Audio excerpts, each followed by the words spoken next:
Has America once again been pulled into a war in the Middle East? And how does the United States strike on Iran change politics in the entire region? These are two of many questions that linger in the aftermath of Trump's decision to enter Israel's conflict with Iran. Joining me to discuss are Richard Haass, President Emeritus at the Council on Foreign Relations, who writes a terrific newsletter on Substack called Home and Away, and retired Admiral James Stavridis. He was NATO's Supreme Allied Commander for Europe and is a partner at the Carlyle Group. He serves on the board of advisors of a handful of defense-related companies.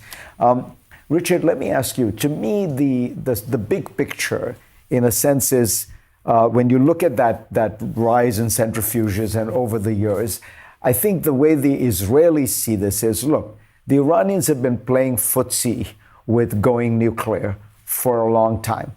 15 years ago, maybe we had to put up with it, and the best we could hope for was deterrence. We're now so strong, we don't need to put up with that. We're going to take this battle to the enemy. We're going to destroy as much as we can. Why did the United States join in? I think you're right about Israel, by the way. They, given particularly the demise of Hezbollah in many ways, they had a window. For us, though, this is a classic war of choice. We didn't have to do what we did. We certainly didn't have to do it when we did. The president could have let it play out. It was not an act of preemption. What Iran had was a gathering threat, not an imminent threat. So the United States had remarkable discretion. President, when he spoke last night, Fareed, he didn't make it clear. Was there anything new? Like, for example, were the Iranians carting away all the centrifuges and the enriched uranium to some other place? If so, he didn't mention it.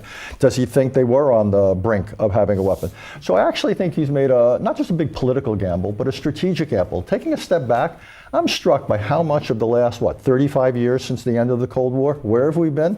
Not in Asia. Not in Europe, It's in the Middle East, beginning with the Gulf War. Then you had the war of choice that was the Iraq War, the expansion of Afghanistan, other things, Libya, Syria. It is remarkable. So here again, where are we? We are back in the Middle East. And right now, what's so interesting to me, one last point, this war began 10 days ago or so. It was Israel's initiative. Then, in the last 48 hours, America's initiative. Guess what? It's Iran in the driver's seat right now. Iran decides what's the nature of this conflict going forward. Was this a one-off?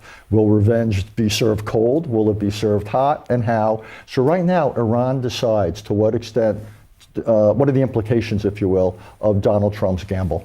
Jim, when you looked at the military strikes, do they strike you as effective as you expected, more so, and particularly with Fordo, which I imagine you have participated in wargaming on? What's your sense? Is it destroyed? What should we assume about it? Can I start, if you'll permit me, by just observing this is a pretty remarkable feat of arms. This was tight OPSEC. It was precision strike. These were long flights. It incorporated the entire joint force. From all we can see, very well executed. And we ought to just take a pause and say, whether you support this strike or not, you ought to admire the young men and women who conducted it and the professionalism with which they did it. That brings us to your question. And it's really three letters, right? BDA, Battle Damage Assessment.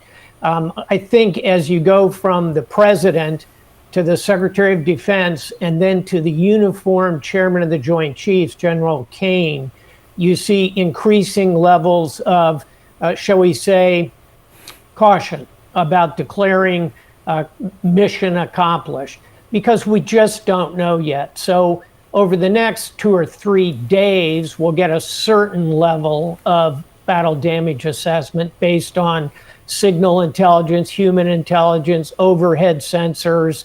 All of that will be put together. But we won't really know the answer, I think, until we see what the Iranian package of responses look like, because that'll tell us how damaged that nuclear program is.